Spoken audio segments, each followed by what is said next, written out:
സുഹൃത്തുക്കളെ,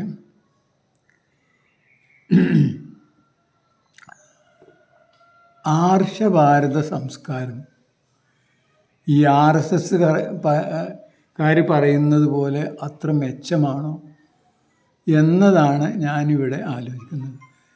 അവർ പറയുന്ന രീതിയിലല്ലെങ്കിലും അത് വളരെ ഉന്നത നിലവാരത്തിൽ ഉള്ളതായിരുന്നു എന്നാണ് എനിക്ക് ബോധ്യമായത്. അതിനുള്ള ഏറ്റവും പ്രധാന കാരണം അന്നത്തെ കാലത്തെ ഉൽപാദന രീതി, വിതരണ രീതി, അതുവഴി ഉണ്ടായ ഈ ഇന്ത്യയെ ലോകത്തിന് തന്നെ നയിക്കാനും ലോകത്തിന് തന്നെ വേണ്ട ഉൽപ്പന്നങ്ങൾ നിർമ്മിക്കാനും അത് വിതരണം ചെയ്യാനും ഉള്ള ഒരു രീതി ഇവിടെ ഉണ്ടായി. നമ്മളല്ല വിതരണം ചെയ്തത്.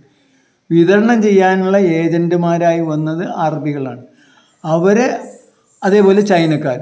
അവർക്ക് വേണ്ട സൗകര്യങ്ങളും അവരെ സ്വാഗതം ചെയ്യുകയും അവർക്ക് വേണ്ടതൊക്കെ കൊടുക്കുകയും ഒരുക്കിയിട്ടാണ് അത് ചെയ്തതിരുന്നു മാത്രം. എന്തായാലും ഈ ഉൽപ്പാദിപ്പിക്കുക എന്ന പരിപാടി നമ്മൾ തന്നെയാണ് ചെയ്തത്.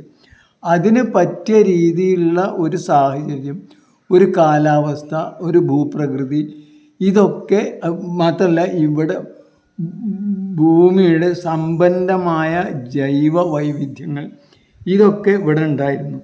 അതുകൊണ്ട് തന്നെ ആ ഉൽപാദന രീതിയിൽ ഉൽപാദന ബന്ധങ്ങൾ ഉണ്ടാകാനുള്ള ഉപകരണങ്ങൾ, അതിൻ്റെ അടിത്തറയായിട്ടുള്ളതൊക്കെ ഉപകരണങ്ങളാണെന്ന് നിങ്ങൾക്കറിയാം. അതായത് ഈ ഉപകരണങ്ങളാണ് ഉൽപാദന രീതികൾ ഉണ്ടാക്കുന്നത്. ഈ ഉൽപാദന രീതികളാണ് സാമൂഹ്യ ബന്ധങ്ങൾ ഉണ്ടാക്കുന്നത്. ആ രീതിയിൽ നമ്മൾ കാണുകയാണെങ്കിൽ അങ്ങനെയുള്ള ഒരു അവസ്ഥയിൽ സഹസ്രാബ്ദങ്ങളായിട്ട് ലോകത്തിൽ ഏറ്റവും സമ്പന്നമായ ഒരു രാജ്യം തന്നെയായിരുന്നു ഇന്ത്യ. അത് ഇവർ പറയണ വേണ്ടാത്ത നുണകളും കള്ളങ്ങളും കൊണ്ട് അതിനല്ല ഞാൻ പറഞ്ഞതർത്ഥം. അതായത് ഇവിടെ പ്ലാസ്റ്റിക് സർജറി ഉണ്ടായിരുന്നു, അങ്ങനെയാണ് ഗണപതിയുടെ മൂക്ക് പ്ലാസ്റ്റിക് സർജറി ചെയ്തത്. അതായത് വിമാനം ഉണ്ടായിരുന്നു,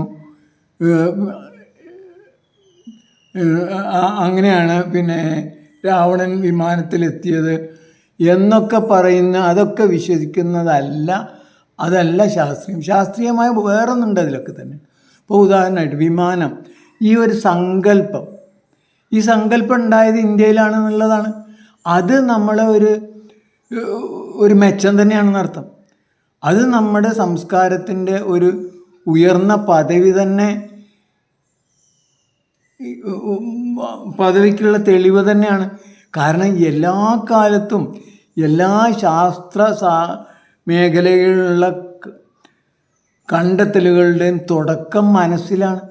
ആ മനസ്സിൽ, അല്ലെങ്കിൽ നമ്മുടെ സാഹിത്യത്തിൽ ഒരു വിമാനം ഉണ്ടായിരുന്നു. നേരെ മറിച്ച് അങ്ങനെ ഒരു വിമാനം ബ്രിട്ടീഷുകാർക്കോ അല്ലെങ്കിൽ വിദേശികൾക്കോ അങ്ങനെ ഒരു സാഹിത്യത്തിൽ ഒരു വിമാനം കാണിച്ചു തരാൻ പറ്റുമോ? അപ്പം നമ്മളെ മാനസികമായിട്ട് നമ്മൾ ഉയർന്ന നിലവാരത്തിലായിരുന്നു എന്നതിന് അത് തെളിവ് തന്നെയാണെന്ന് അർത്ഥം. അപ്പം ഞാൻ പറഞ്ഞു വന്നത്, അതേപോലെ നമ്മൾ നിയമവ്യവസ്ഥകൾ, ആചാരങ്ങൾ, അനുഷ്ഠാനങ്ങൾ, നീതിന്യായം, സംസ്കാരം, മറ്റു ജനങ്ങളോടുള്ള, ഇവിടെ വരുന്ന ജനങ്ങളോടുള്ള നമ്മളുടെ സമീപനം, അതായത് ഇവിടെ ആരെങ്കിലും അതിഥികളായിട്ട്, കച്ചവടക്കാരായിട്ട്, വിദേശികളായിട്ട്, സഞ്ചാരികളായിട്ട് വരികയാണെങ്കിൽ അവരോടുള്ള സമീപനം, ഇതൊക്കെ തന്നെയാണ് നമ്മുടെ സംസ്കാരം. ഈ സംസ്കാരത്തിൽ ഭാരത സംസ്കാരം എന്നത് വളരെ ഉന്നത നിലവാരം പുലർത്തിയിരുന്നു.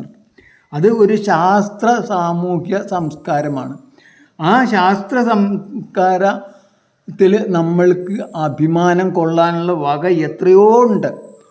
അതുകൊണ്ട് തന്നെയാണ് ഞാൻ പറഞ്ഞു വന്നത്, ഈ നമ്മുടെ സമൂഹത്തോട്, നമ്മളെ സംസ്കാരത്തോട് നമുക്ക് ആ അഭിമാനം, നമ്മൾ അവരുടെ തുടർച്ചയാണ്, അവരുടെ വികസിത രൂപമാണ്. പഴയതുപോലെ തന്നെ ചെയ്യാനല്ല, പഴയതിൽ നിന്ന് മാറിക്കൊണ്ടേയിരിക്കുകയാണ് മനുഷ്യനല്ല ലോകം തന്നെ. മാറ്റം എന്നത് ഈ പ്രപഞ്ചത്തിൻ്റെ, സമൂഹത്തിൻ്റെ ഒക്കെ സ്ഥായിയായ ഒരു ഭാവമാണ്. അതില്ലെങ്കിൽ ലോകമില്ല. അതാണ് പൊതു ആപേക്ഷികത സിദ്ധാന്തം തന്നെ പറയുന്നത്. അതായത് മാറ്റം എന്നത് ഒരു പ്രപഞ്ചത്തിൻ്റെ തന്നെ ഒരു മാനമാണ്. അത് സമൂഹത്തിലും ബാധകമാണെന്നർത്ഥം. ആ സമൂഹത്തിൽ മാറ്റം എന്നത് അനിവാര്യമായിരിക്കെ പഴയതിനെ നമ്മൾ അഭിമാനിച്ചാൽ ഉള്ള കാര്യങ്ങളെ നമ്മൾ അഭിമാനിക്കേണ്ടതുള്ളൂ. ഇല്ലാത്ത കാര്യങ്ങൾ അഭിമാനിക്കേണ്ട കാര്യമില്ല. അങ്ങനെ ഉള്ളത് അഭിമാനിക്കാൻ തന്നെ ഈ ഭാരതീയരെ സംബന്ധിച്ചിടത്തോളം എത്രയോ ഉണ്ട്. അതല്ലാതെ വേണ്ടാത്ത ഈ നമ്മളെ ഭാവങ്ങളിൽ കണ്ട പ്ലാസ്റ്റിക് സർജറിയും മറ്റൊന്നും വേണമെന്നില്ല എന്നർത്ഥം. അപ്പം ഞാൻ പറഞ്ഞു വന്നത്, ഈ സംസ്കാരത്തിൻ്റെ ഏതൊരു രാജ്യത്തിനും സ്വന്തം മുന്നേറണമെങ്കിൽ ആദ്യം നമ്മുടെ രാജ്യത്തോട്, നമ്മുടെ സംസ്കാരത്തോട്, നമ്മുടെ മുൻ തലമുറകളോട് ഒരു ആദരവും ബഹുമാനവും ഒരു അഭിമാനവും വേണം. അത് യഥാർത്ഥത്തിൽ പലർക്കും, പ്രത്യേകിച്ച് ഈ ഇംഗ്ലീഷ് വിദ്യാഭ്യാസം ലഭിച്ച പലർക്കും ഇല്ല എന്നർത്ഥം. അത് അതേപടി ഉദാഹരണമായിട്ട് ഞാൻ കമ്മ്യൂണിസത്തിൽ വിശ്വസിക്കുന്ന ഒരാൾ. കമ്മ്യൂണിസം ഈ വിദേശത്തുള്ള അല്ലെങ്കിൽ പാശ്ചാത്യരുടെ അല്ലെങ്കിൽ ജർമ്മനിയിലെ ആ കമ്മ്യൂണിസം അതേപടി ഇവിടെ നടക്കും എന്നുള്ള അഭിപ്രായം എനിക്കില്ല. മാത്രമല്ല, നമ്മുടെ സംസ്കാരം മറ്റൊരു സംസ്കാരമാണ്. മറ്റൊന്നിനെ നശിപ്പിക്കേണ്ട പ്രശ്നമേ ഇല്ല. മറ്റുള്ളവരുമായി സഹകരിച്ച് എങ്ങനെ കൂടുതൽ ശരിയായ കമ്മ്യൂണിസത്തിലേക്ക്, സമത്വത്തിലേക്ക് നീങ്ങാം എന്നതാണ് നമ്മൾ മനസ്സിലാക്കേണ്ടതാണ്. അതിന് പറ്റിയ വേരുകൾ ഉണ്ടായിരുന്നു, പണ്ടുണ്ടായിരുന്നു, ഇനിയുണ്ട് എന്നതിനും യാതൊരു സംശയവും എനിക്കില്ല.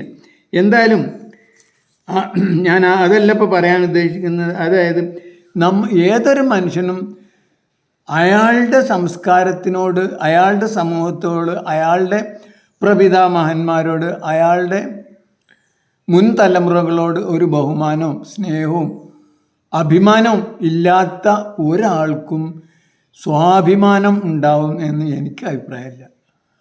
അപ്പോൾ അതുകൊണ്ട് തന്നെ നമ്മളിൽ എത്രയും മോശമായിക്കോട്ടെ, അത് അടിമയായിക്കോട്ടെ, ഉടമയായിക്കോട്ടെ, രാജാവായിക്കോട്ടെ, ഹരിജനങ്ങളായിക്കോട്ടെ, അല്ലെങ്കിൽ താഴെക്കടയുള്ള ആൾക്കാരെ, അയാൾ എന്തുകൊണ്ട് അങ്ങനെയായി, അയാളുടെ പുരോഹിതൻ, അയാളുടെ മുൻ തലമുറകളൊക്കെ തന്നെ അതിൽ അഭിമാനിക്കാൻ കഴിയണം. അപ്പോഴേ അയാൾക്ക് മുന്നോട്ട് നീങ്ങാനും മുന്നോട്ട് കുതിക്കാനുള്ള അടിത്തറ ഉണ്ടാവുള്ളൂ എന്നാണ് ഞാൻ വിശ്വസിക്കുന്നത്.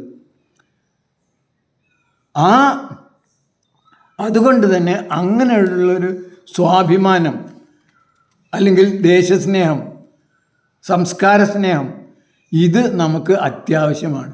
അത് ഈ വെള്ളക്കാരൻ്റെ ഇംഗ്ലീഷ് വിദ്യാഭ്യാസം കൊണ്ട് നമുക്കത് നഷ്ടപ്പെട്ടു എന്നതിൻ്റെ കണ്ണിൽ കുത്തുന്ന തെളിവാണ് ഇന്ന് നാം കാണുന്ന ഇംഗ്ലീഷ് മീഡിയവും ഇംഗ്ലീഷിലെ നമ്മളെ നീതിന്യായ വ്യവസ്ഥയും ഭരണവ്യവസ്ഥയും മറ്റൊക്കെ പാടുള്ളൂ, മറ്റൊക്കെ നടക്കുള്ളൂ എന്നുള്ള വിശ്വാസവും അത് തന്നെയാണ് കാണിക്കുന്നത്.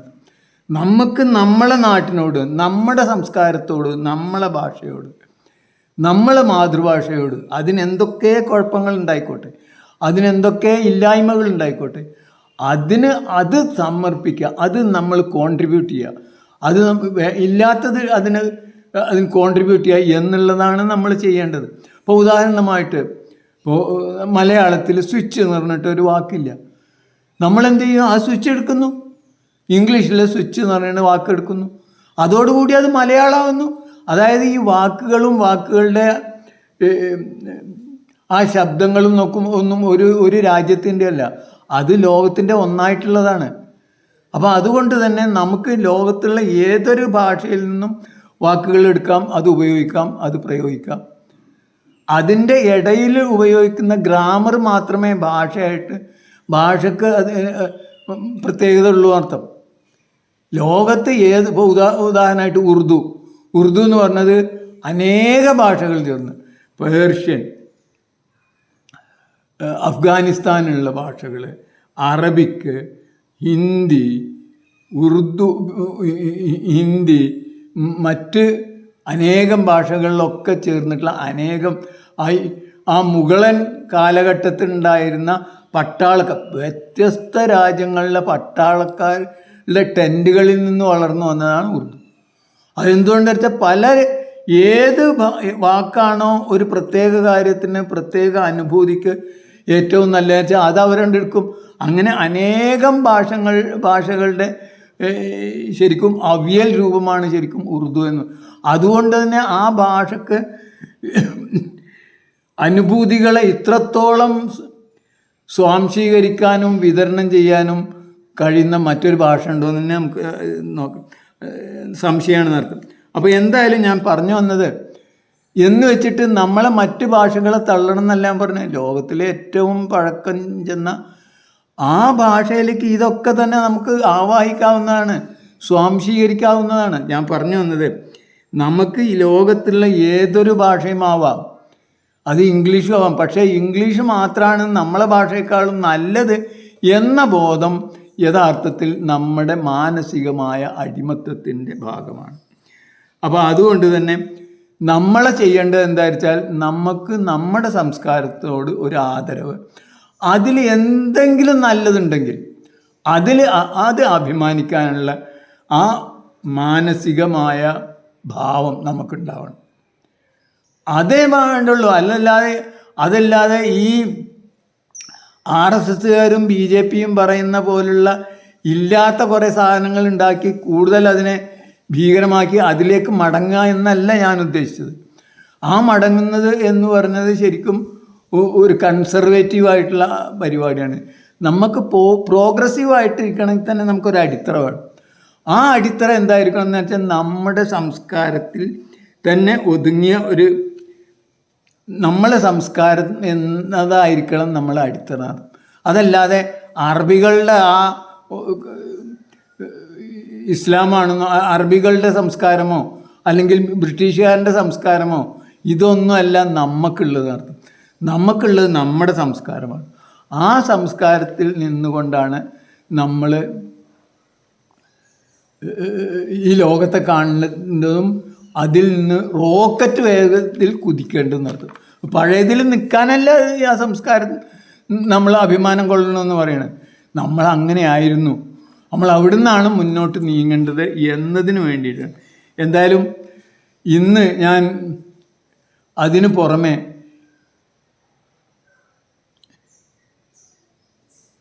ധ്രുവ് റാട്ടി എന്ന ഒരു ജർമ്മനിയിൽ വർക്ക് ചെയ്യണ ഒരു എൻജിനീയറുടെ ഒരു വീഡിയോ കണ്ടു. അതിൽ അദ്ദേഹം ചോദിക്കുന്നുണ്ട് ഇന്ത്യയുടെ ഇലക്ഷനെ കുറിച്ചിട്ട്. ഇന്ത്യയിൽ ഇലക്ഷൻ നടക്കാൻ പോവാണ്. നമുക്കെല്ലാവർക്കും അറിയാം, ഇന്ത്യയിൽ കുറേ കാലമായിട്ട് ഏക പാർട്ടി ഭരണത്തിലേക്ക് അത് മെല്ലെ മെല്ലെ അടുക്കുകയാണ്. ആ അഭിപ്രായമുള്ള പാർട്ടി മുന്നിൽ 10 കൊല്ലമായിട്ട് ഭരിക്കുകയായതുകൊണ്ട് തന്നെ അങ്ങനെയുള്ളൊരു ഭയത്തിലേക്ക്, അതായത് അവസാനത്തെ തിരഞ്ഞെടുപ്പാകുമോ ഈ തിരഞ്ഞെടുപ്പ് എന്ന ഒരു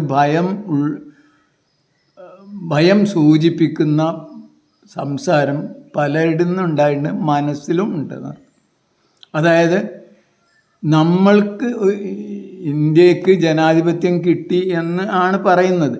ജനാധിപത്യം വളരെ പെരിഫറലായിട്ട് ഉപരിപ്ലവമായിട്ട് മാത്രമേ കിട്ടിയുള്ളൂ. അതായത് നമുക്ക് 5 കൊല്ലം കൂടുമ്പോൾ ആര് ഭരിക്കണം എന്ന് തീരുമാനിക്കാൻ 1 മിനിറ്റ്, 1 സെക്കൻഡ്, ആ 1 സെക്കൻഡ് മാത്രമേ നമുക്ക് ജനാധിപത്യം കിട്ടുള്ളൂ. യഥാർത്ഥത്തിൽ ജനാധിപത്യം എന്നത് ഞാൻ ഉദ്ദേശിക്കുന്നത്, അല്ലെങ്കിൽ ഈ അതിൻ്റെ ഉപജ്ഞാതാക്കൾ ഉദ്ദേശിച്ചത് വർക്ക് പ്ലേസിലാണ് ജനാധിപത്യം. ഓരോ പൗരനും അയാൾ ജോലി ചെയ്യുന്ന സ്ഥലത്ത് ജനാധിപത്യം,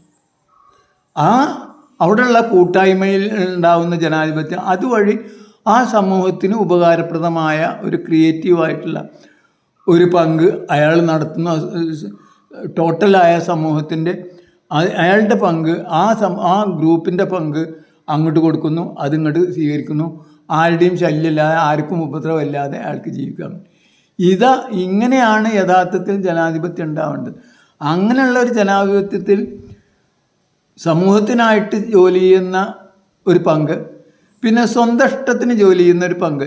സ്വന്തം ഇഷ്ടത്തിന് അയാൾ വ്യക്തിപരമായ സന്തോഷത്തിന്, വ്യക്തിപരമായ ആനന്ദത്തിന്, വ്യക്തിപരമായ പിന്നെ എന്താ ആത്മീയമായ ഉന്നമനത്തിന് എന്തിനു വേണമെങ്കിലും ഉപയോഗിച്ചിട്ട് സാധാരണ മനുഷ്യന് അയാളുടെ പ്രവർത്തനം അയാൾക്ക് വേണ്ടി മറ്റുള്ളവർ ജോലി ചെയ്യുമ്പോൾ അയാൾ മറ്റുള്ളവർക്ക് വേണ്ടി ജോലി ചെയ്യണം. ആ ജോലി ചെയ്യുന്ന ഇടത്തുള്ള സ്വാതന്ത്ര്യമാണ് വേണ്ടത്.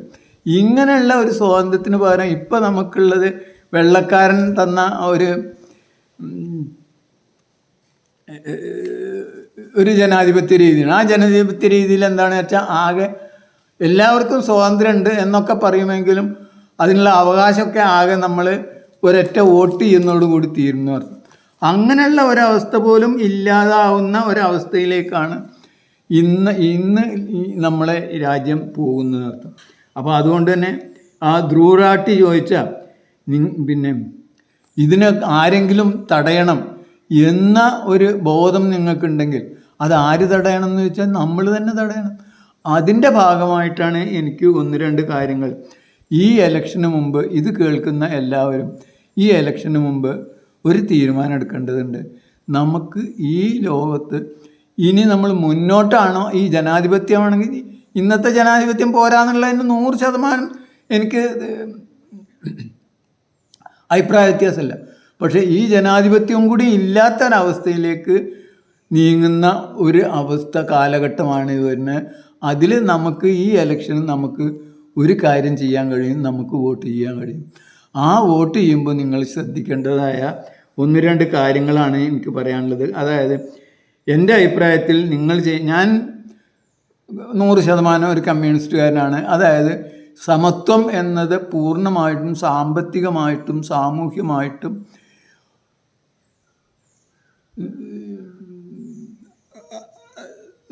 അതേപോലെ തന്നെ ഉണ്ടാവേണ്ടതാണ്. അത് മാത്രമല്ല, ഓരോ മനുഷ്യനും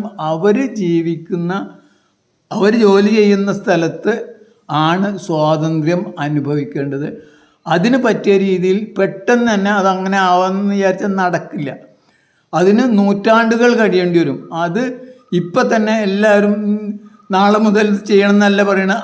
അതിലേക്ക് അതാണ് നമ്മുടെ ലക്ഷ്യം എന്ന് മനസ്സിലാക്കിക്കൊണ്ട് മെല്ലെങ്കിലും വളരെ കുറഞ്ഞ രീതിയിലെങ്കിലും അതിനുള്ള ഗവേഷണങ്ങൾ, അതിനുള്ള പരിശോധനകൾ, അതിനുള്ള ട്രയലുകൾ നടത്തണം. ഇന്നേ വരെ ഇവിടെ കമ്മ്യൂണിസ്റ്റ് പാർട്ടികൾ പോലും ഭരിച്ചിട്ട്, കമ്മ്യൂണിസ്റ്റ് പാർട്ടികൾ കുറേ കാലം ഇവിടെ ഭരിച്ചിട്ടുണ്ടെങ്കിൽ പോലും അങ്ങനെ ഒരു സ്കൂളോ ഒരു പഞ്ചായത്തോ ഒരു എൻ്റർപ്രൈസസോ അവരുടെ കയ്യിൽ തന്നെ ഒരു ഫാക്ടറിയോ പോലും അവരുടെ ആ സ്കൂളിൻ്റെ ആ എൻ്റർപ്രൈസിലെ ബന്ധപ്പെട്ട അതിൽ ജോലി ചെയ്യുന്ന ആൾക്കാരുടെ ഒരു ജനാധിപത്യ രീതിയിൽ, ജനാധിപത്യ കൗൺസിലിൽ അത് ചെയ്യാൻ കഴിയുമെന്ന് ആലോചിക്കാൻ പോലും നമുക്കൊന്നായിട്ടില്ല.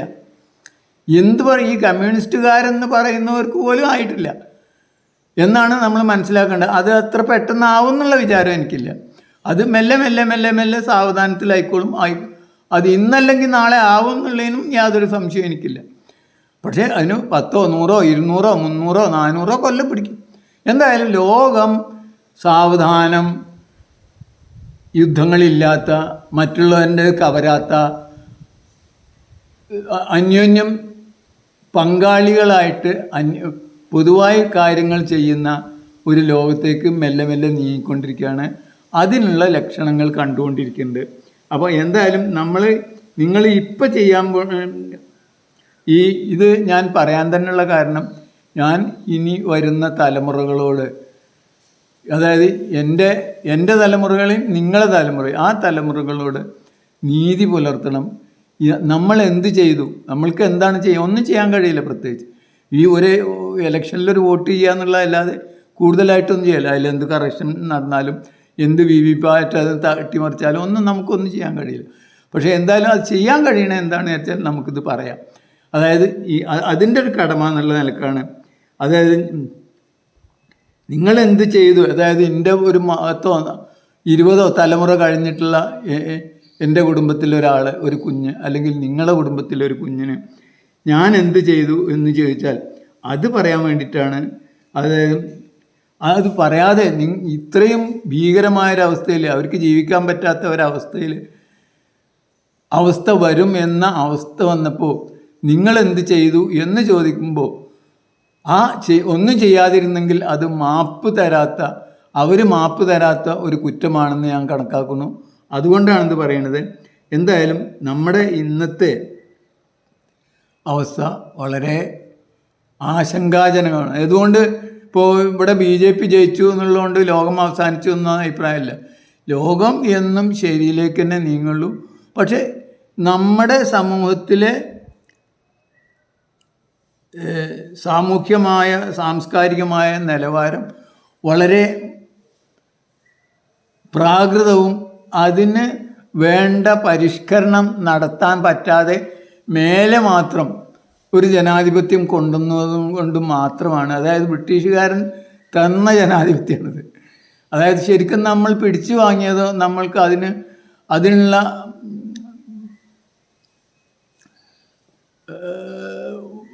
ഹോംവർക്ക് ചെയ്തിട്ടോ കിട്ടിയ ജനാധിപത്യമല്ല ഇത്. ബ്രിട്ടീഷുകാരൻ പോണ നേരത്ത് അവൻ്റെ താല്പര്യങ്ങൾ നിലനിർത്താൻ വേണ്ടി തന്ന ഒരു ജനാധിപത്യമാണ്. അതിൽ തന്നെ അതുകൊണ്ട് തന്നെ അങ്ങനെ ഉണ്ടായ ഭരണഘടനയും മറ്റുമൊക്കെ തന്നെയാണ്. അപ്പോൾ അതിൽ നമുക്കുള്ള നമുക്ക് തീരുമാനമെടുക്കാനുള്ള ജനാധിപത്യത്തിലുള്ള പൗരനുള്ള ഏറ്റവും പ്രധാനപ്പെട്ട എന്ത്, എങ്ങനെ, എപ്പോൾ, ഏതെല്ലാം വിഷയങ്ങൾ രീതിയിലൊക്കെ ഭരിക്കണം എന്ന് തീരുമാനിക്കാൻ ഒരു ജനാധിപത്യ പൗരന് അവകാശമുണ്ടെന്നാണ് അങ്ങനെയുള്ള അവകാശത്തിൻ്റെ ഒരു ചെറിയ അവകാശമാണ്. അതായത് 5 കൊല്ലം കൂടുമ്പോൾ ഒരു നിമിഷം, ബാക്കിയുള്ള നിമിഷങ്ങളൊക്കെ നമ്മൾ അസ്വാതന്ത്ര്യത്തിലാണ്. കാരണം നമ്മളെ തീരുമാനം എടുക്കാൻ മറ്റുള്ളവരെ ഏൽപ്പിക്കും. ആ ഒരു നിമിഷമെങ്കിലും നമ്മൾ ശ്രദ്ധിച്ച് ആ സ്വാതന്ത്ര്യം വിനിയോഗിക്കണം എന്നാണ് എനിക്ക് പറയാനുള്ളത്. ഞാനിത് പറയാനുള്ള കാരണം ഇപ്പോൾ നമ്മൾക്ക് എല്ലാവർക്കും അറിയാം, നമ്മളെ ഈ ഭരണഘടനാ സ്ഥാപനങ്ങൾ, അതേ സ്വതന്ത്ര സ്ഥാപനങ്ങൾ ഒക്കെ തന്നെ പൂർണ്ണമായും ഏകാധിപത്യ പ്രവണത കാണിക്കുന്ന ഒരു ഭരണ നേതൃത്വത്തിൻ്റെ കയ്യിലാണ്. അവർക്കത് കിട്ടിയത് ജനാധിപത്യ പ്രക്രിയയിൽ ഈ വെള്ളക്കാരൻ്റെ ജനാധിപത്യ രീതിയിലാണെന്ന് മാത്രം. ആ ജനാധിപത്യ രീതിയിൽ ഇപ്പോൾ ജുഡീഷ്യറി, ലെജിസ്ലേറ്റീവ്, എക്സിക്യൂട്ടീവ്, മീഡിയ, ഇങ്ങനെ 4 ഭാഗങ്ങളാണ് ഈ ആധുനിക സമൂഹത്തെ നയിക്കുന്നത്. ഈ 4ഉം യഥാർത്ഥത്തിൽ ഇന്ന് ഈ ഏകാധിപത്യ പ്രവണതയുള്ള ആൾക്കാർ പിടിമുറുക്കിയിരിക്കുന്നു. അതുകൊണ്ട് തന്നെ ഒരു ഡിക്റ്റേറ്റർഷിപ്പിലേക്ക് ഇന്ത്യ വളരെ വേഗം മുന്നോട്ട് നീങ്ങിക്കൊണ്ടിരിക്കുകയാണ്. പക്ഷേ ഇത് കാലികമായിട്ട് അതിന് കാലഹരണപ്പെട്ട ഒരു കാര്യമാണോ അല്ലേ എന്നുള്ളതൊക്കെ പിന്നീട് നമുക്ക് ചർച്ച ചെയ്യാവുന്നതാണ്. അത് എത്ര കണ്ട് വിജയിക്കുമെന്നുള്ളതും നമുക്ക് പിന്നീട് ചർച്ച ചെയ്യാം. എന്തായാലും അങ്ങനെയുള്ള ആ ഒരു ഡിക്റ്റേറ്റർഷിപ്പിൻ്റെ പ്രവണത കാണിക്കുന്ന ഒരു വിഭാഗമാണ് ഇന്ന് നമ്മളെ ഭരിക്കുന്നത്. അവരുടെ ശാസ്ത്രബോധവും വിജ്ഞാന പദ്ധതികളൊക്കെ തന്നെ വളരെ വളരെ വളരെ പ്രാകൃതമാണ്, അസംസ്കൃതമാണ്. അതേപോലെ തന്നെ ഇന്നത്തെ കാലത്ത് അപകടകരവുമാണ്. അന്ന് അത് ശരിയായിരുന്നിരിക്കാം, അന്ന് അതിൽ പല ആവശ്യമായ ഇതുണ്ടായി, അതിനെക്കുറിച്ചൊക്കെ നമുക്ക് പിന്നീട് ആലോചിക്കേണ്ടതാണ്. പക്ഷേ എന്തായാലും അതേപോലെ തന്നെ ഇപ്പോൾ ഉദാഹരണമായിട്ട് ഇപ്പോൾ ഇവിടെയുള്ള ഓരോ ആൾക്കാരെ ഈ യഥാർത്ഥത്തിൽ കോഓപ്പറേഷന് പകരം കോമ്പറ്റീഷനിലൂടെയും മറ്റുള്ളവരെ അന്യരായിട്ട് കണ്ടുകൊണ്ടുള്ള ഒരു സംസ്കാരം, അത് യഥാർത്ഥത്തിൽ ഈ പാശ്ചാത്യർക്കുള്ളതാണ്, അറബികൾക്കുള്ളതാണ്, അല്ലെങ്കിൽ അവരുടെ മതങ്ങൾക്ക്. അതേ സംസ്കാരം വളരെ കാലത്തെ അനുഭവങ്ങൾ കൊണ്ട് അതേ സംസ്കാരം ഉൾക്കൊണ്ടവരാണ് യഥാർത്ഥത്തിൽ ഇന്ന് ഭരിക്കുന്ന RSSഉം BJP. അതുകൊണ്ട് തന്നെ അവർ അതേ നാണയത്തിൽ തിരിച്ചടിക്കുകയാണ്. അതായത് മറ്റുള്ളവരൊക്കെ തന്നെ എതിരാളികളാണെന്നുള്ളത്. അങ്ങനെ ഒരു സംസ്കാരം നമുക്ക് ഉണ്ടായിരുന്നില്ല. മറ്റുള്ളവരൊക്കെ ചുവന്ന പരവതാനി വിരിച്ച് കൊണ്ടുവന്ന് അവരെയും നമ്മുടെ ആവശ്യത്തിനാണ്, അല്ലെങ്കിൽ നമുക്ക് ലാഭം ഉണ്ടാക്കാനാണ്, നമ്മുടെ സാധനങ്ങൾ വിൽക്കാനാണ്.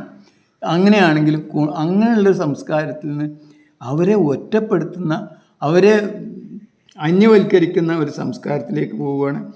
അതിൻ്റെ ഒരു ആദ്യത്തെ ലക്ഷണമാണ് CAA എന്നർത്ഥം. CAA വഴി അതുവഴി ഇതുവരെ നമുക്ക് മനുഷ്യരെയാണ് നമ്മൾ സ്വീകരിച്ചിട്ടുള്ളത്. അതല്ലാതെ പ്രത്യേക ഒരു മതവിഭാഗത്തിനെ ഒഴിവാക്കിയിട്ട് ബാക്കിയുള്ള മതവിഭാഗങ്ങളെ മാത്രമല്ല. അടുത്തതായിട്ട് പറയാനുള്ളത് പിന്നെ സാമ്പത്തിക രംഗം പറയുകയാണെങ്കിൽ യഥാർത്ഥത്തിൽ സാമ്പത്തിക രംഗത്തെ നേതൃത്വമാണ് നമ്മളെ ഭരിക്കുന്നത്. അതായത് ഇവിടെയുള്ള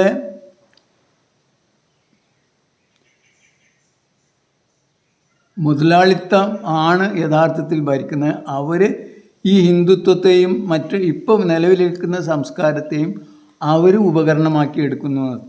അതായത് അംബാനിയും അദാനിയുമാണ് യഥാർത്ഥത്തിൽ ഭരിക്കുന്നത്. അതിന് അവരുടെ ചട്ടുകമാണ് BJPയും. അവർ ഈ BJPയുടെ ആയുധങ്ങളും ഉപകരണങ്ങളുമാണ് പഴയ ഹിന്ദുത്വവും ആ സംസ്കാരവും. അത് രണ്ടാമത് തിരിച്ചു വരികയാണെങ്കിൽ നമ്മൾ കുറച്ചും കൂടി പിറകോട്ട് പോകേണ്ടി വരുന്നത്.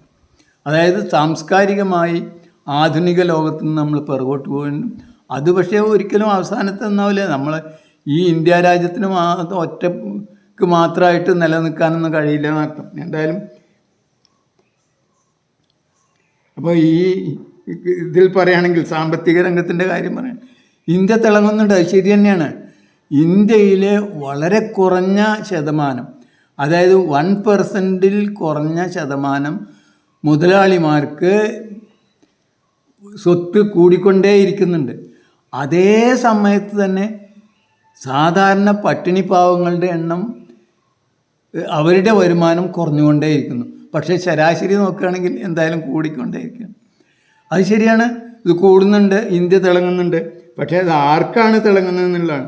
എന്തായാലും തിളക്കത്തിൽ ഒന്ന് പട്ടിണിയിൽ നമുക്ക് തിളക്കണ്ടേ. ഏറ്റവും കൂടുതൽ പട്ടിണി ഉണ്ടാക്കുന്നുണ്ട്, ലോകത്തിലെ ഏറ്റവും കൂടുതൽ പട്ടിണിയുള്ള രാജ്യങ്ങൾ നമ്മുടേതാണ്. പട്ടിണിയുള്ള രാജ്യം നമ്മുടേതാണ്. അത് പട്ടിണി കിടക്കുന്ന രാജ്യം, അതായത് വൈകുന്നേരമെങ്കിലും ഒരു നേരത്തെ ആഹാരം പോലും കിട്ടാൻ വകയില്ലാത്ത ജനങ്ങൾ ജീവിക്കുന്നത് എവിടെയാണെന്ന് വെച്ചാൽ അത് ഇന്ത്യയിലാണ്. അത് കൂടിക്കൊണ്ടിരിക്കുകയാണ്. പിന്നെ ദാരിദ്ര്യം കൂടിക്കൊണ്ടിരിക്കുകയാണ്. കാരണം ഈ വരുമാനമുണ്ട്, പക്ഷേ ആ വരുമാനം ഉള്ളതൊക്കെ ഒരു വിഭാഗത്തിന് മേലുള്ള ആൾക്കാർക്ക് മാത്രം കിട്ടിക്കൊണ്ടിരിക്കുകയാണ്. പിന്നെ അടുത്തതായിട്ട് നിരക്ഷരതയും കൂടുന്നുണ്ട്. അതായത് പിന്നെ അതിലേറ്റവും കൂടുതൽ നമ്മൾ മറ്റുള്ള ലോകത്തിനെയൊക്കെ ഒന്നായിട്ട് തോൽപ്പിച്ചത് അഴിമതിയിലാണ്. അതിൻ്റെ തെളിവാണ് നമ്മളെ ബോണ്ടുകളൊക്കെ. ഇലക്ട്രൽ ബോണ്ടുകൾ എന്ന് പറഞ്ഞത് ലോകത്തിൽ ആദ്യമായി അഴിമതി ഒരു വ്യവസ്ഥാപിത രൂപത്തിലൂടെ വ്യവസ്ഥാപിത നിയമമാക്കിയ ലോകത്തിലെ ഏറ്റവും വികൃതമായ നെഗറ്റീവായിട്ടുള്ള ഒരു നിയമമാണെന്നർത്ഥം. അത് എന്തായാലും നമ്മൾ അംഗീകരിക്കാൻ വേണം. അത് മോഡിയെ നമ്മൾ ഇങ്ങനെ ലോകത്തിന് എങ്ങനെ ഒരു ജനാധിപത്യ രീതി എങ്ങനെ ആ മനുഷ്യർക്ക് ബഹുഭൂരിപക്ഷം മനുഷ്യർക്ക് എങ്ങനെ എതിരാക്കാം എന്ന ഇതിനുള്ള തെളിവായിട്ട് ഒരിക്കലും ഈ മോഡിയെ ലോകം മറക്കില്ല. മോഡിയെയും മോഡിയുടെ ഈ ഇലക്ട്രൽ ബോണ്ട് എന്ന നിയമത്തെയും മറക്കില്ല എന്നാണ് എനിക്ക് പറയാനുള്ളത്. അപ്പോൾ എന്തായാലും നമ്മൾക്ക് വേണ്ട മുന്നേറ്റം ആ വഴിയിലല്ല, ആ ദിശയിലല്ല. ആ മുന്നേറ്റം നമുക്ക് മുന്നേറുകയാണെങ്കിൽ അത് താഴെക്കടയിലുള്ള ആൾക്കാർക്കാണ് മുന്നേറുന്നത്.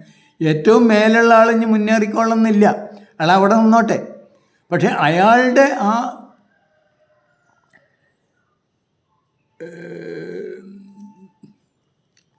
സ്രോതസ്സുകൾ, അയാളുടെ വിഭവങ്ങളൊക്കെ ഉള്ളവരെയും കൂടി മേലേക്ക് കൊണ്ടുവരാനായിട്ട് ഉപയോഗിക്കുക എന്നുള്ളത് നോക്കലാണ് ഒരു ജനാധിപത്യ രാജ്യത്ത് നാം ചെയ്യേണ്ടത്. അതല്ലാതെ അവരെല്ലാവരെയും ഇല്ലാതാക്കലില്ല. അയാളുടെ വിഭവങ്ങളൊക്കെ തന്നെ താഴെയുള്ളവരെയും കൂടി മേലേക്ക് കൊണ്ടുവരാൻ, അയാൾക്ക് ചെറിയൊരു ഇത് അയാൾക്കുണ്ടായിക്കോട്ടെ, ആ രീതിയിലാക്കാതെ. അപ്പോൾ ഏതായാലും ഈ ആധുനിക കാലത്ത് നമ്മൾ ശ്രദ്ധിക്കേണ്ട ഒരു കാര്യം, ലോകത്ത് ഏറ്റവും കൂടുതൽ ഉപകരണങ്ങളുടെയും സാങ്കേതിക വിദ്യകളുടെയും മുന്നേറ്റം ഉണ്ടായ ഒരു കാലമാണ്. അത് ഇനിയും മുന്നേറിക്കൊണ്ടേയിരിക്കും. ഇപ്പോൾ നിർമ്മിത ബുദ്ധിയും മറ്റുള്ളതൊക്കെ കൊണ്ട് തന്നെ നമുക്ക് ഈ പ്രപഞ്ചത്തിലെ ഈ ഭൗമഗോളത്തിൻ്റെ ഏതൊരു കോണിൽ ഇരിക്കുന്ന ആളെയും സുസൂക്ഷ്മം വീക്ഷിക്കാനും അയാളെ ഇല്ലാതാക്കാനും അയാൾക്ക് വേണ്ടത് ചെയ്തു കൊടുക്കാനും ഒക്കെയുള്ള കഴിവ് നാം സിദ്ധിക്കാൻ പോവുകയാണ്. ഇപ്പം ഇല്ലെങ്കിലും തിരക്കില്ല.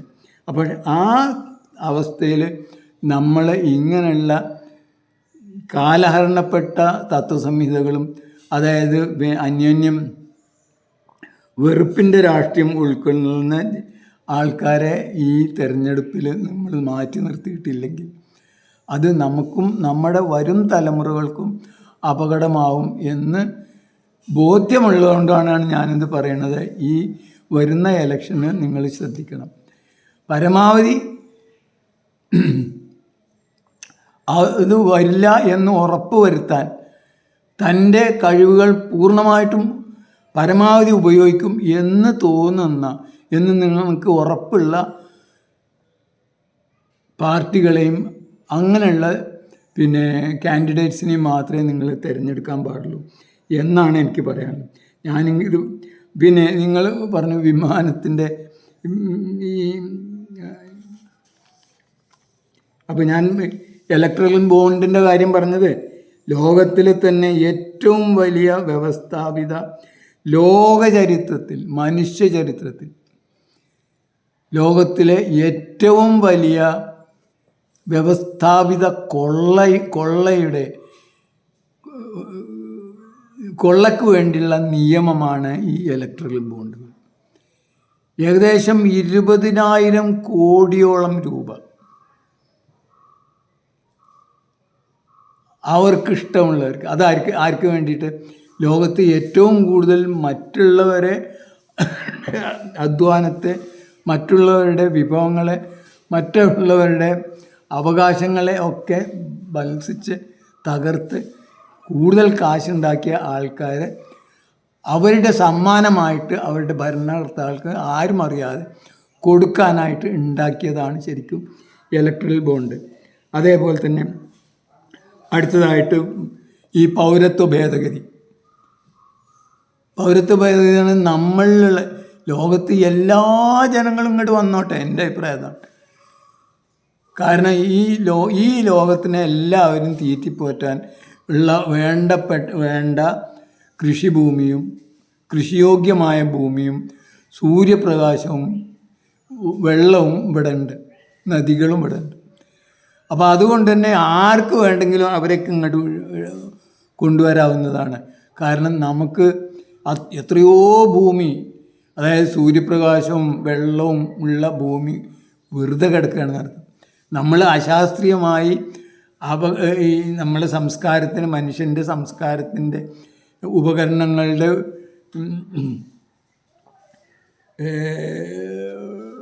പുരോഗമനത്തിനനുസരിച്ച് നശിപ്പിച്ചതാണ് ഇതൊക്കെ. അപ്പോൾ ശരിക്കും നമ്മളെ ഈ ഉപഭൂഖണ്ഡം മുഴുവൻ പെയ്യുന്ന സൂര്യപ്രകാശത്തിൻ്റെ 1% നമ്മളെ പച്ചിലകളെ കൊണ്ട് ടാപ്പ് ചെയ്യിക്കാൻ അല്ലെങ്കിൽ ഹാർവെസ്റ്റ് ചെയ്യിക്കാൻ സമ്മതിച്ചാൽ മതി, നമുക്ക് എല്ലാവർക്കും സുഖമായിട്ട് ജീവിക്കാം. അങ്ങനത്തെ ഒരു രാജ്യമാണ് നമ്മൾ ഇന്ത്യ. എന്തായാലും നമ്മൾ മനസ്സിലാക്കേണ്ട കാര്യം, എനിക്ക് ഏറ്റവും അവസാനമായി പറയേണ്ടത് ഈ കോൺഗ്രസിൻ്റെ നേതൃത്വമാണ്. കോൺഗ്രസിൻ്റെ നേതൃത്വം എന്ന് പറഞ്ഞത് ശരിക്കും ഒരു സ്ഥിരതയില്ലാത്ത, ഒരിക്കലും ഒരു കണിശതയില്ലാത്ത ഒരു ബുദ്ധി കുറവുള്ളതെന്ന് പറയാൻ പാടില്ല, അങ്ങനെയുള്ളൊരു ജനതയാണ്. അത് അവരുടെ ജീവിത രീതി. ഇപ്പോൾ ഉദാഹരണമായിട്ട് രാഹുൽ ഗാന്ധി എടുത്തു. അയാൾ ജനിച്ചു വളർന്നു, ഒരു സിൽവർ സ്പൂണിൽ ജനിച്ചു വളർന്നു എന്നുള്ളതല്ല. അയാൾക്ക് ജനങ്ങളെക്കുറിച്ചിട്ടോ ഇല്ലെങ്കിൽ ഈ ലോകത്തിൻ്റെ ഇതിനെക്കുറിച്ചിട്ടോ ശാസ്ത്രീയമായ ബോധത്തെക്കുറിച്ചിട്ടോ അങ്ങനെയുള്ളൊരു വിദ്യാഭ്യാസം പോലും ഇല്ല. കാര്യങ്ങളൊന്നും മനസ്സിലാക്കാനോ അത് കണിശമായി അതിനെ നേരിടാനോ ഉള്ളതൊന്നുമില്ല. അതുകൊണ്ടാണ് യഥാർത്ഥത്തിൽ ഈ പൗരത്വ ഭേദഗതി നിയമത്തിനും CAA അതേപോലെ ബോണ്ടിൻ്റെ കാര്യത്തിലും ഒന്നും അയാൾക്ക് കോൺഗ്രസ് നേതൃത്വത്തിന് തന്നെ യഥാർത്ഥത്തിൽ ഒരു തീരുമാനങ്ങൾ എടുക്കാൻ അവർക്ക് കഴിയാത്തത്. അതുകൊണ്ട് തന്നെ മാത്രമല്ല, കോൺഗ്രസ് ആയിട്ട് നിങ്ങൾ ആരെങ്കിലും തിരഞ്ഞെടുത്താൽ തന്നെ ഒരിക്കലും വിചാരിക്കേണ്ട അവരവിടെ തന്നെ നിന്നോളും എന്ന്. അവർക്ക് കൂടുതൽ ലാഭം പിന്നെ BJPയിൽ പോകുമ്പോഴാണ് കിട്ടുന്നതെന്ന് അവർക്ക് തോന്നിയാൽ അവരന്ന് അങ്ങോട്ട് പോയിക്കോളും. BJPയെ സംബന്ധിച്ചിടത്തോളം ഈ ഒരു വ്യക്തി 10 തലമുറ ജീവിക്കാൻ ആവശ്യമായതൊക്കെ കൊടുക്കാനുള്ളതെല്ലാം അവരുടെ കയ്യിൽ ധനമായിട്ട് തന്നെ അവർ കവർന്നെടുത്തിട്ടുണ്ട്. അപ്പോൾ അതുകൊണ്ട് തന്നെ നിങ്ങൾ ഇനിയുള്ള തിരഞ്ഞെടുപ്പിൽ, ഇനി വരാൻ പോകുന്ന തിരഞ്ഞെടുപ്പിൽ നമ്മുടെ അടുത്ത തലമുറകൾക്ക് ഇവിടെ സുഖമായിട്ട് ജീവിക്കാൻ കഴിയുന്ന രീതിയിലുള്ള ഒരു സാഹചര്യത്തിന് വേണ്ടി പൊരുതുന്ന, അവസാന നിമിഷം വരെ പൊരുതുമെന്ന് നിങ്ങൾക്ക് ഉറപ്പുള്ള പാർട്ടികൾ, എൻ്റെ അഭിപ്രായത്തിൽ ഇവിടെയുള്ള ഇടതുപക്ഷ പാർട്ടികളെ തന്നെ, അത് നിങ്ങൾക്ക് തോന്നുകയാണ് അതല്ലെങ്കിൽ എന്താ BJP അല്ലാത്തവർക്ക് വേണ്ടി വോട്ട് ചെയ്യണം എന്ന് ഒരു അഭ്യർത്ഥന എനിക്കുണ്ട്. ആ അഭ്യർത്ഥന സാധാരണ നിലക്ക് ഞാൻ ഇപ്പം നിലവിലിരിക്കുന്ന രാഷ്ട്രീയത്തിൽ അങ്ങനെ ഇടപെടാറില്ല. കാരണം അതൊക്കെ മെല്ലെ മെല്ലെ വളർന്നു വരുന്ന, പുരോഗമിച്ചു കൊണ്ടിരിക്കുന്ന ഈ കാലികമായ ഒരു വളർച്ചയുടെ ഭാഗത്താണ് നമ്മളുള്ളത്. ഇന്നല്ലെങ്കിൽ നാളെ നമ്മൾ അങ്ങോട്ട് മാറിക്കൊണ്ടേയിരിക്കും. അങ്ങനെ മാറുമ്പോൾ മാറിയാൽ മതി. ഇപ്പോൾ നമുക്കിതൊക്കെ ഒരു വീക്ഷണം എന്നുള്ള നിലയ്ക്ക് ഞാൻ കാണുന്നുള്ളൂ. എന്തായാലും ലോകം ഇന്നല്ലെങ്കിൽ നാളെ ഈ ശത്രുക്കളില്ലാത്ത, അന്യോന്യം സഹകരിക്കുന്ന, പങ്കാളികളാകുന്ന, അന്യോന്യം ഷെയർ ചെയ്യുന്ന രീതിയിലുള്ള ദൗത്യങ്ങളിൽ ഏർപ്പെടുന്ന സമൂഹങ്ങളും കൂട്ടങ്ങളും രാജ്യങ്ങളുമായിട്ട് മാറാൻ വലിയ താമസമൊന്നുമില്ല. ഒരു 100 കൊല്ലം കൊണ്ട് തന്നെ അങ്ങനത്തെ അവസ്ഥയിലേക്കാണ്. ഉപകരണങ്ങളുടെ മുന്നോട്ടുള്ള കുതിപ്പ് നമ്മൾക്ക് മനസ്സിലാക്കണം. അല്ലെങ്കിൽ ആർക്കും ജീവിക്കാൻ പറ്റുന്നില്ല എന്ന ഒരവസ്ഥയിലേക്ക്, അവസ്ഥ സൂചിപ്പിക്കുന്ന രീതിയിലേക്ക് മനുഷ്യൻ്റെ ശാസ്ത്ര സാങ്കേതിക രംഗം കുതിച്ചുകൊണ്ടിരിക്കുകയാണ്. അപ്പോൾ അതുകൊണ്ട് തന്നെ അങ്ങനത്തെ ഒരു ആത്മവിശ്വാസം, ശുഭാപ്തി വിശ്വാസവും എനിക്ക് ഈ കാര്യത്തിലുണ്ട്. അതിൽ ഒരു തടസ്സമായിട്ട് വരാൻ സാധ്യതയുള്ളതാണ് ഇനി വരുന്ന നമ്മുടെ അടുത്ത കാലത്ത് തന്നെ വരുന്ന നമ്മളെ തിരഞ്ഞെടുപ്പിൽ നമ്മളുടെ തീരുമാനങ്ങൾ. ആ തീരുമാനം പുരോഗമന ആശയങ്ങൾക്കും അതിനെ തുരങ്കം വെക്കാത്ത, മനുഷ്യനെ അന്യോന്യം സ്നേഹിക്കുന്നതിന് എതിര് നിൽക്കുന്ന, മനുഷ്യനെ വിഭജിക്കുന്ന രാഷ്ട്രീയത്തിനും വിഭജിക്കുന്ന വീക്ഷണങ്ങൾക്കും എതിരായിട്ട് നിങ്ങളുടെ വിലയേറിയ വോട്ടുകൾ ചെയ്യണം. അങ്ങനെ ചെയ്യുന്നതിനായിട്ട് നിങ്ങളുടെ മറ്റുള്ളവരെയും, നിങ്ങൾക്ക് ഒരാളെ നമ്മൾ ഒരിക്കലും, ഞാനിതുവരെ വേറൊരാളോട് ഇന്ന വോട്ട് ചെയ്യണമെന്ന് പറഞ്ഞിട്ടില്ല. കാരണം അത് പറയാൻ ശരിയല്ല. നമ്മൾ അയാളെ മേൽ കാലെടുത്ത് വെക്കുകയാണ്, അല്ലെങ്കിൽ നമ്മൾ വലിയ ആളായതുകൊണ്ട് അങ്ങനെ എന്ന രീതിയിലാണ് ഞാനിതുവരെ കണ്ടിരുന്നത്. പക്ഷേ ഇന്നത്തെ ഈ അവസ്ഥയിൽ ഇങ്ങനെ ഒരു മുന്നറിയിപ്പ് തരിക എന്നുള്ളത് എൻ്റെ കടമയായിട്ട് എനിക്ക് തോന്നുന്നതുകൊണ്ടാണ് ഞാൻ ഈ വാക്കുകൾ പറയുന്നത്. അതുകൊണ്ട് തന്നെ ഇതിൻ്റെ ഗൗരവം മനസ്സിലാക്കി ഇത് നിങ്ങൾക്ക് ശരിയാണെന്ന് തോന്നുകയാണെങ്കിൽ ഇത് ഷെയർ ചെയ്യണം. മാത്രമല്ല, നിങ്ങളുടെ എല്ലാവരുടെയും ഈ ഇലക്ഷന് മുമ്പ് നിങ്ങളെക്കൊണ്ട് കഴിയുന്ന അത്ര, നിങ്ങൾ പറഞ്ഞാൽ കേൾക്കുന്ന, നിങ്ങളെ ബഹുമാനിക്കുന്ന ആൾക്കാരോട് നിങ്ങൾ ഈ സന്ദേശം എത്തിക്കണം എന്ന് വിനീതമായി അഭ്യർത്ഥിക്കുന്നു. ജയ് ഹിന്ദ്, ജയ് ജഗത്, ജയ് ജീവൻ.